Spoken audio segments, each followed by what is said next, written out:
Yo, is it true this is your first time on IG Live? Yeah, that's what this is. Hey, yo, this is the Fat Joe Show, Weeks. That's what I thought it was. I ain't know nothing about No, no it's the Fat Joe Show. I'm on the Fat Joe Show. That's the first time I'm on the Fat Joe Show. I don't even know if I'm even on IG Live. Oh man, shout out to Diddy on the check-in. You know, Diddy done flood the crib with the Ciroc shit. So I'm drinking the Ciroc. I see the shoe behind you. Oh, you know, I always got, that's like you with the skateboards. You know, me with the sneakers. You know, I'm always, you know. Yo, Weez, they be laughing at my sneaker. You know what I'm saying? First thing I asked you, when you was on my show, first thing I asked you about was the sneakers. Yo, listen, thanks for having me on there. Yo, Weez, let me ask you a question, right? You started New Orleans. When did you get on? Like, what age were you when you got on? I was 10. I was 10 when I was 8 when I started writing. I was 8 when I started rapping. Then I met Stunning when I was 11. Fuck, since 11 years old. So what, the world know Weezy since 11 years old.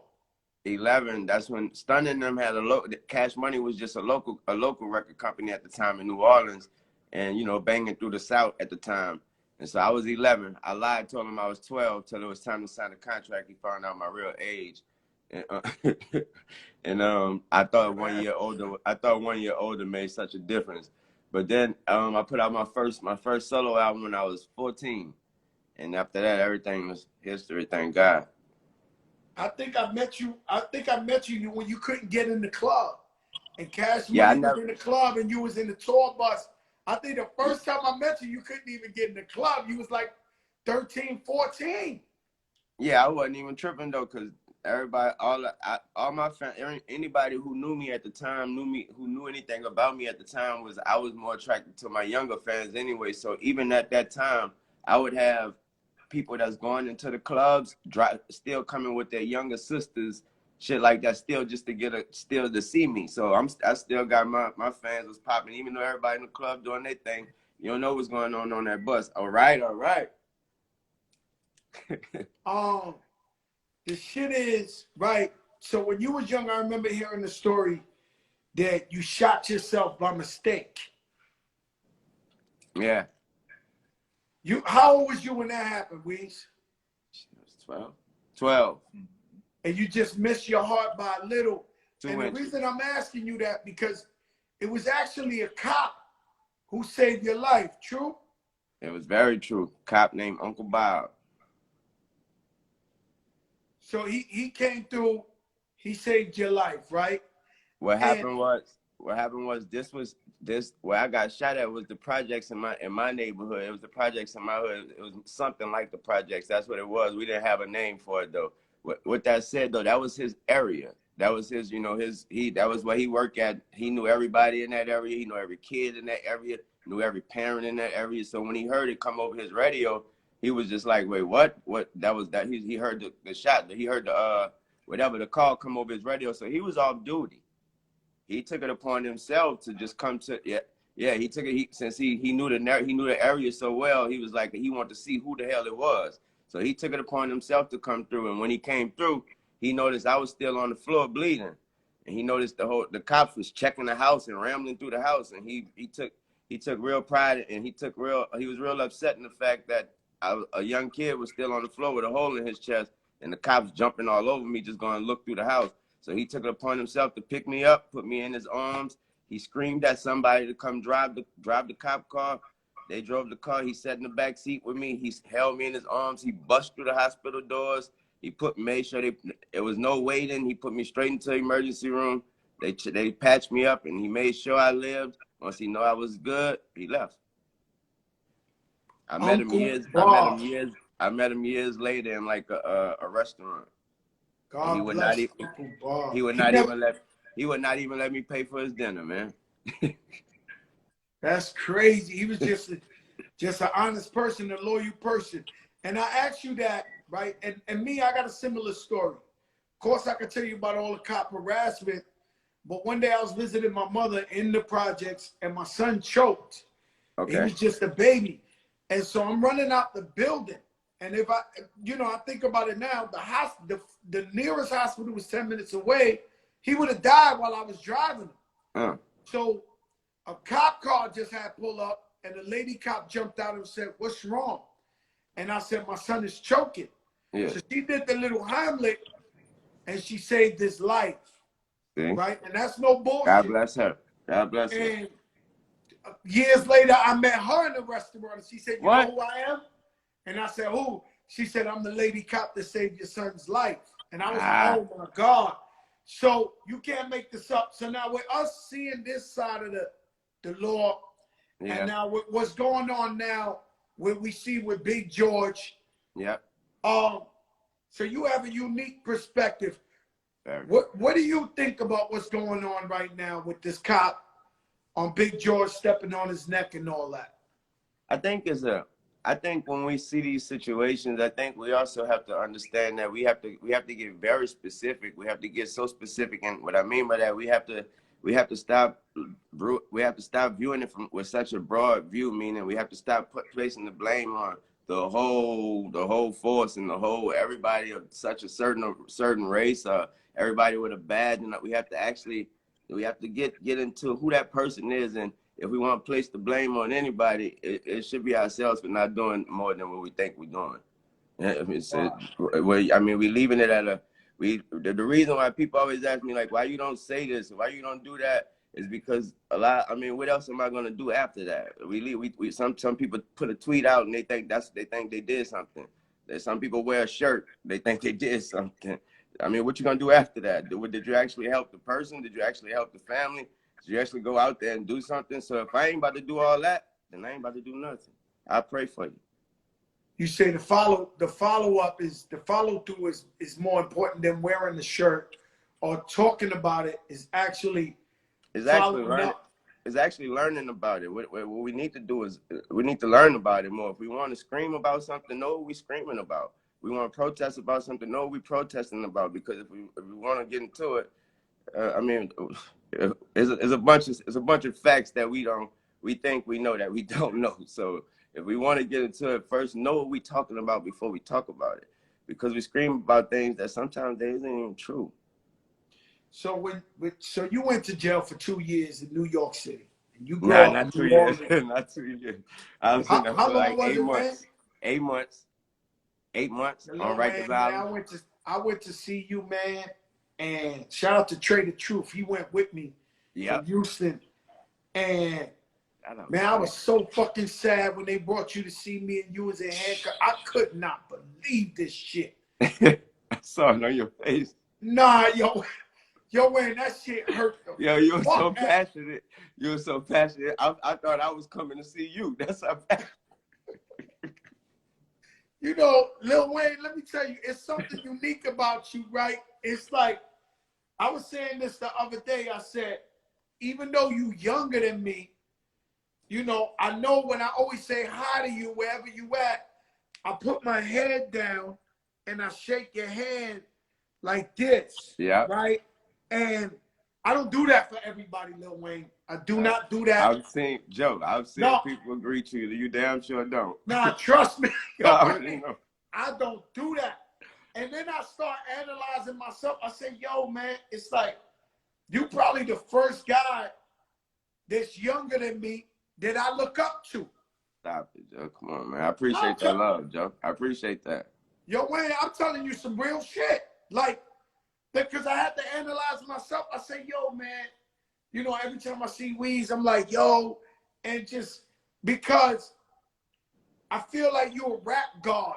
I feel like you a Michael Jackson. Like you the closest version of Michael Jackson. Like Michael Jackson was famous since you just got off telling us you've been famous since you were 11 years old, bro. And you ain't stopping. The planes ain't different. The house is bigger.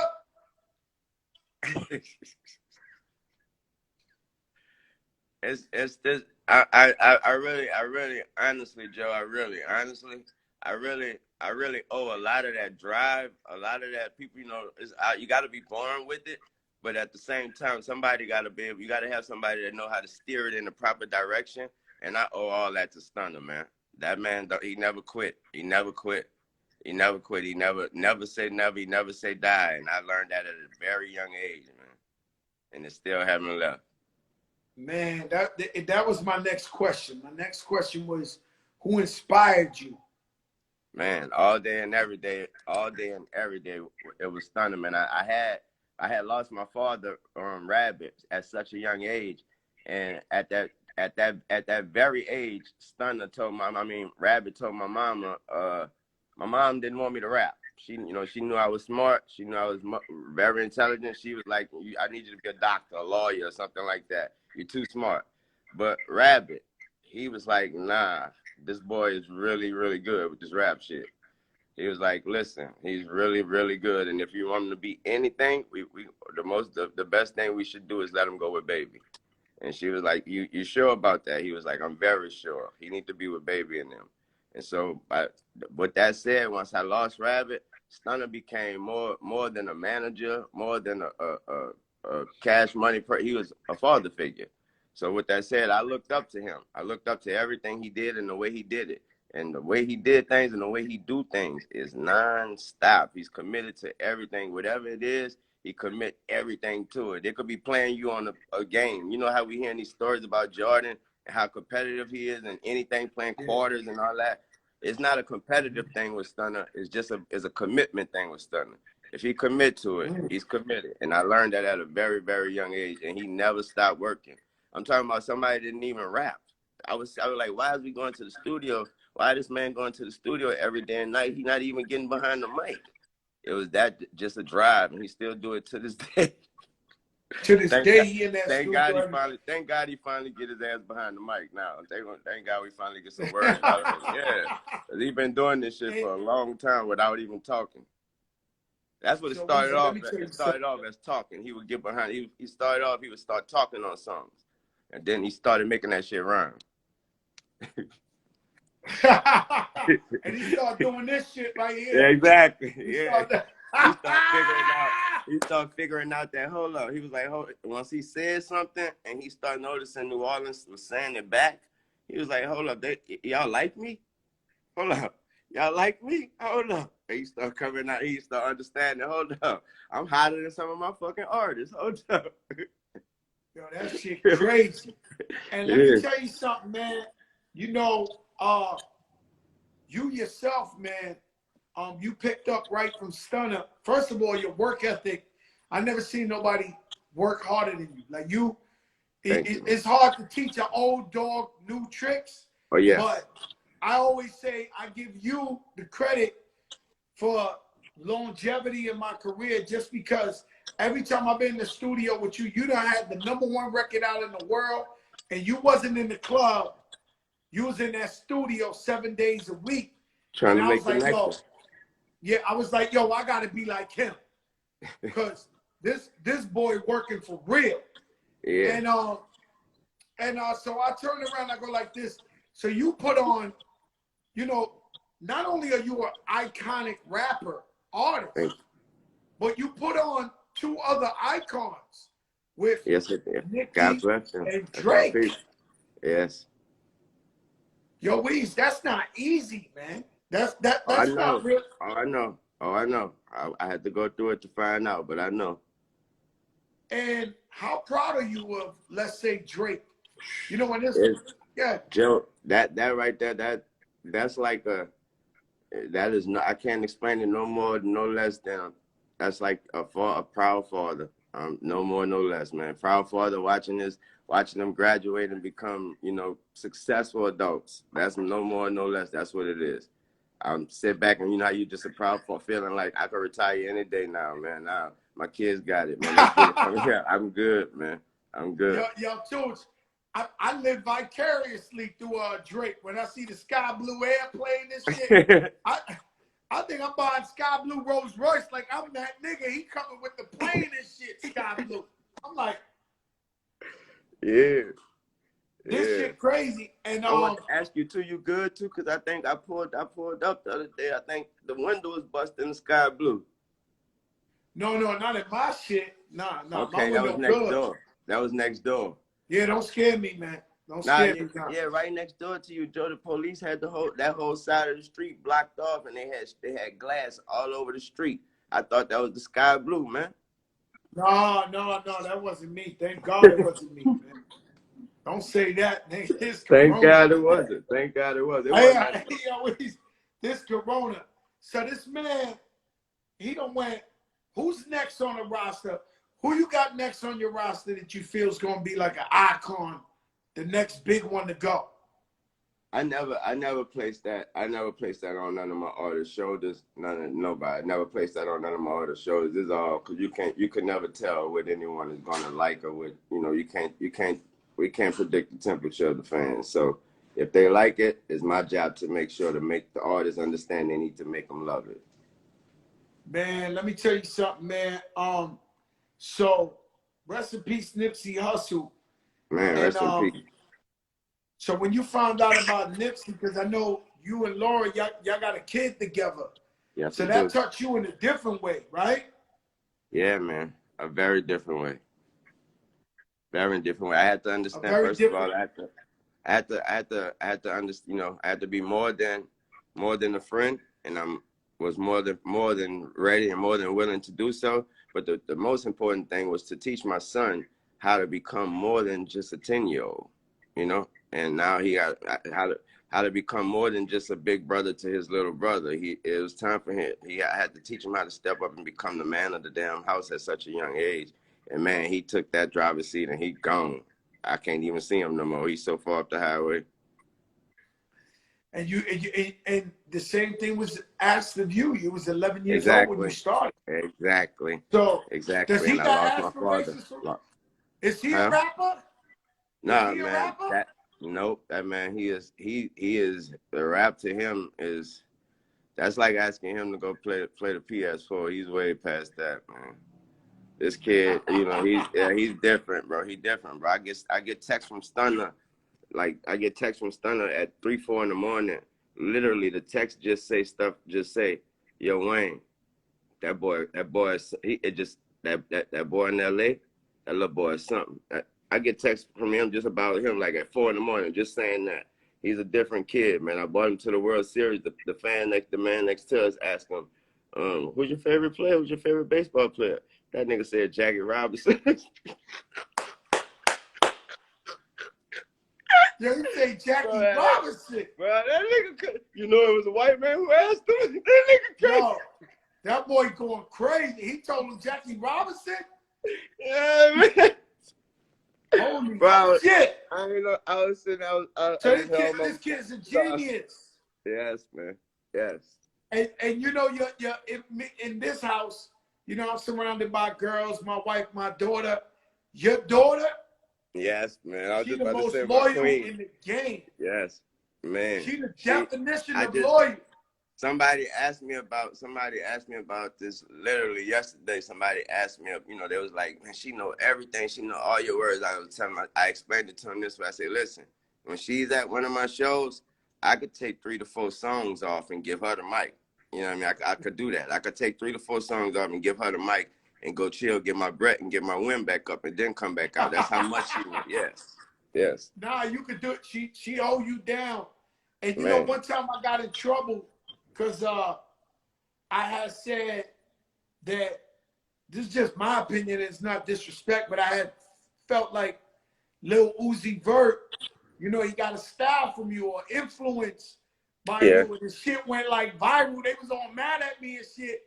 And I was like, no, I respect it. I got love for him, but I feel like you influence a whole genre of rap music,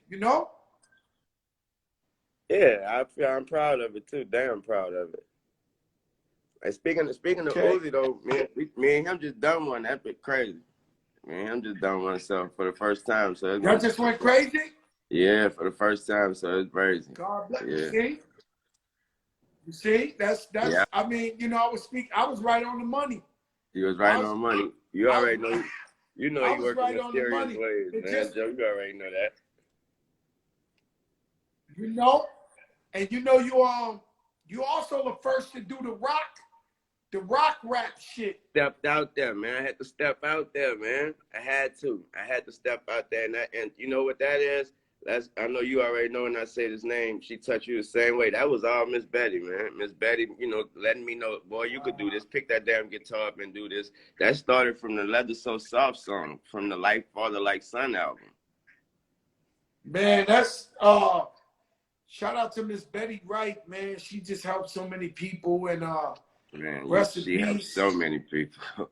And she was just a beautiful, beautiful person. Shout out to Mac Main. He had hit me the other day. He was at the funeral. Yeah, I went too. I went as well. You went out there too?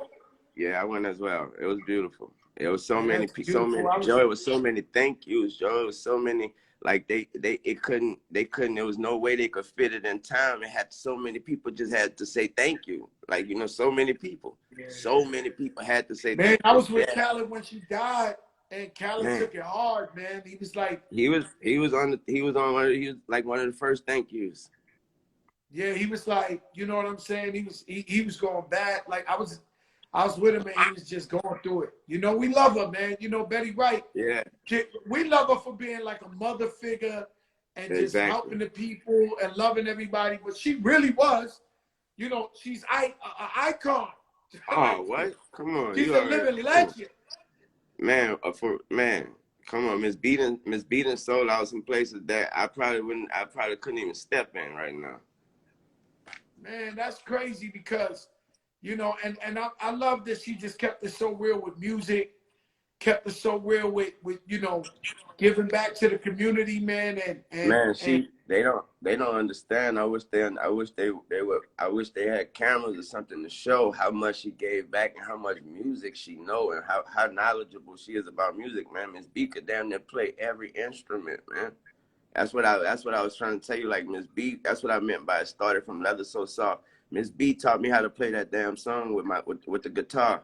And so she was the one who gave me the motivation to go ahead and make a whole rock album. You need any help, call me. Miss B the one who told me, yo, stop, you can stretch your voice, you can sing. Miss B the one told me that when you get, you know, it's all good when you hear somebody tell you, I like the way you sound. When Miss B sits you down and look you in your eyes and say, hey, stop thinking you can sing and know you can sing, and that's what's gonna make the song sound better. Stop thinking you could play the guitar and know you could play the guitar, and that's what's gonna make you look and do what you want to do. I ended up doing the whole rock tour, Joe.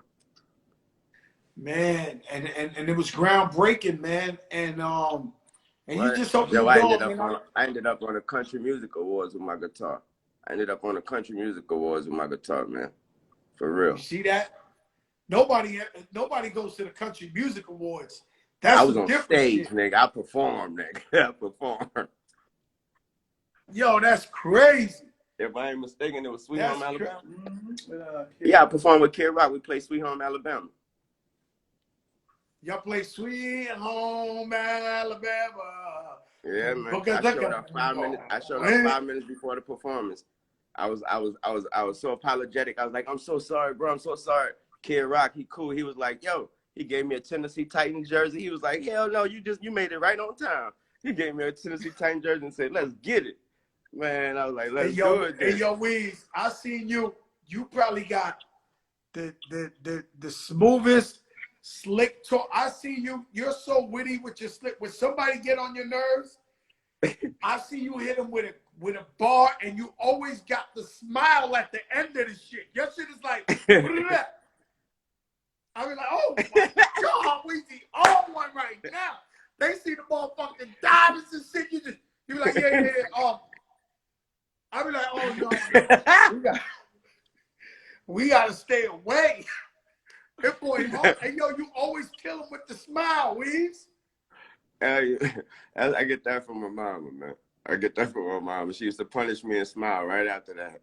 She told me that's exactly how she used to do it. That's exactly how she used to do it. You think everything all good. You thought you did it. You thought you'd have got away with it. She smiled right after and said, yeah, you know your ass punished, right? Yeah.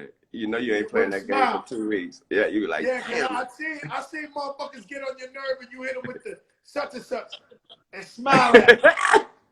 And I'm like, yo.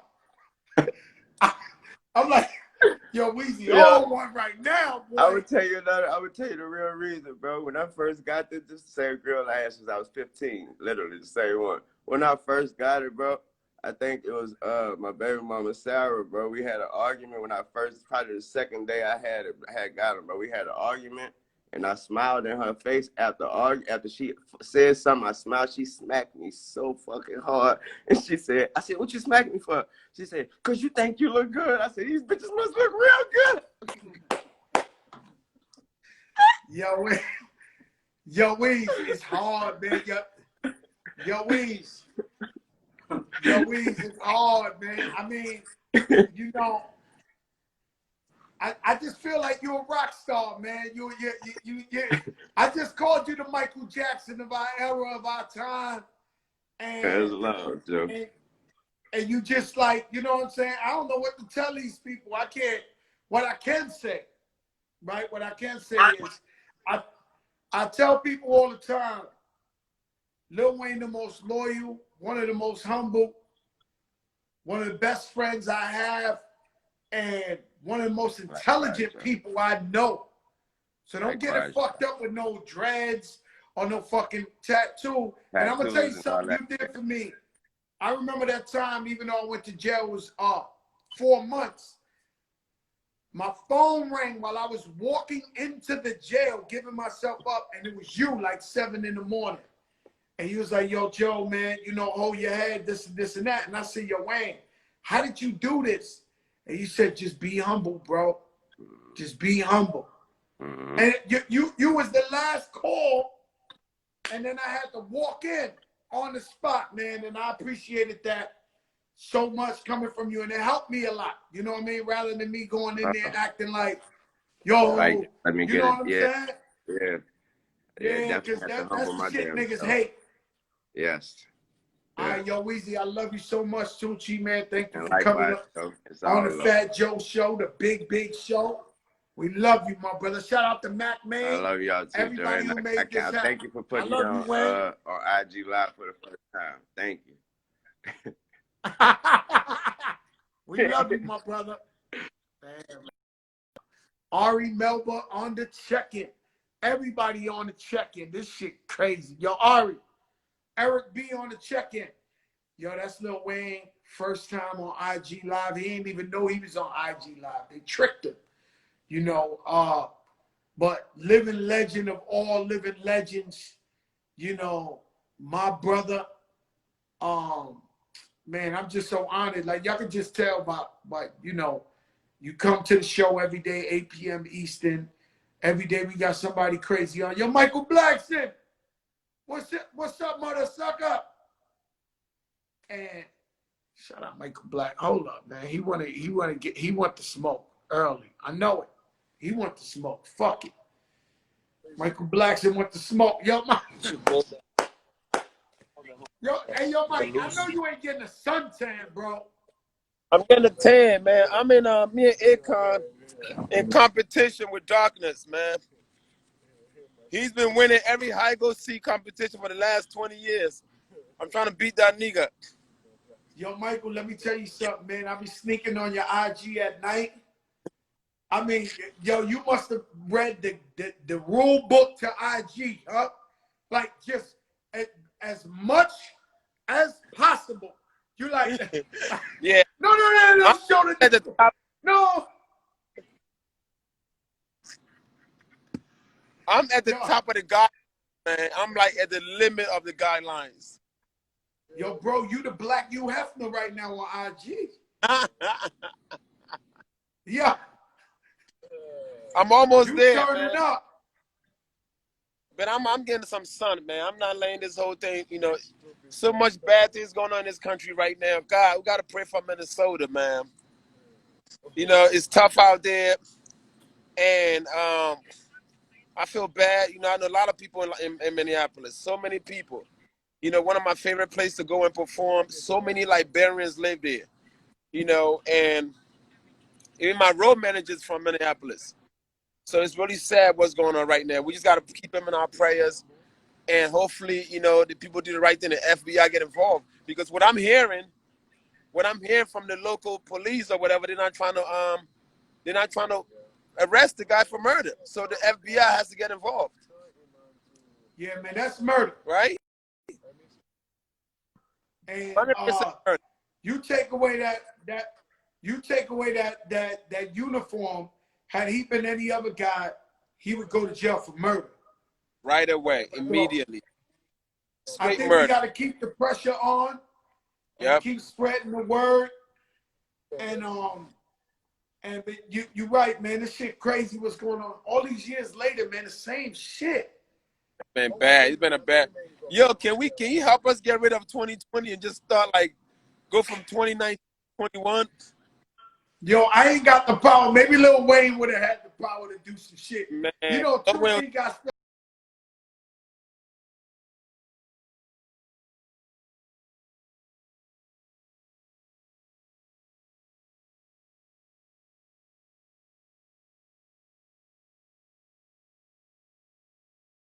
will make it worse if I turn light in 2020. Then I'm done.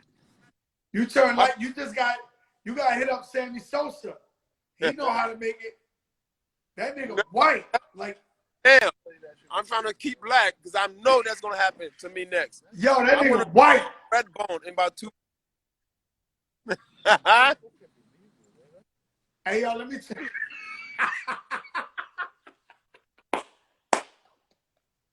Oh my God. Yo, Michael, Man. I love you, my brother. I love you. I hit you up, man. I love you. Thanks for coming on. Always a pleasure, Joe. All right, my brother. Thank you, All my right, brother. yes, sir. Blacks, man. That boy the best. Yo, Sal Abatello, where you at? And we're going to do it like that. Where's Sal at? Eric B.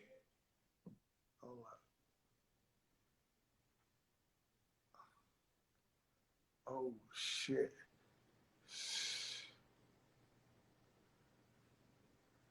Where's Sal at? Do you see Sal? There you go.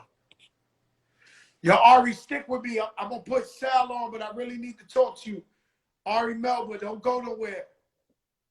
Yo. Yo, Sal.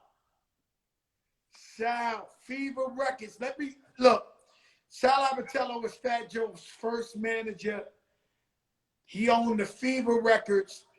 Fever nightclub is the first hip-hop nightclub in the world.